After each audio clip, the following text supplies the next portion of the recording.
লক্ষ্য শিল্পের অগ্রগতি, উন্নয়ন, উন্নত পরিকাঠামো। জেডব্লিউ ম্যারিয়েটে শুরু হয়েছে বিগমিন্ট ইন্ডিয়া ফেরাস উইক 2026। ইস্পাত শিল্পের সঙ্গে জড়িত শিল্পপতি, উৎপাদক, ব্যবসায়ী, প্রযুক্তিবিদদের সম্মেলন।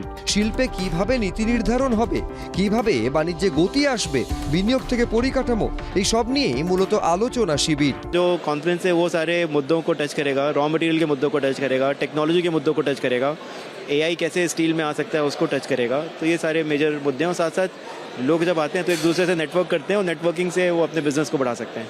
অনুষ্ঠানে শিল্পমন্ত্রী তাপস রায় ছাড়াও উপস্থিত ছিলেন রাজ্যের আরও 3 মন্ত্রী অর্জুন সিং, উমেশ রায় ও অজয় কুমার পোদ্দার। শিল্পপতিদের কাছে এই সরকারের বার্তা, মাননীয় মুখ্যমন্ত্রীর বার্তা, যে কারণে আপনারা এখানে করতে পারছিলেন না বা এক্সপানশনে যাচ্ছিলেন না বা নতুন ইউনিট করার কথা ভাবছিলেন না বা ছেড়ে গিয়েছিলেন, আপনারা আপনাদের বন্ধু বান্ধব, আত্মীয় স্বজন, কলিগ তাদের সকলকে আবার ডেকে আনুন। যা প্রয়োজন শিল্প গড়ার ক্ষেত্রে সেগুলো সরকার প্রদান করবে। 19 থেকে 21 অগস্ট পর্যন্ত চলবে এই শিল্প সম্মেলন। সৌভিক মজুমদার, এবিপি আনন্দ, কলকাতা। এবিপি আনন্দ, এগিয়ে থাকে, এগিয়ে রাখে।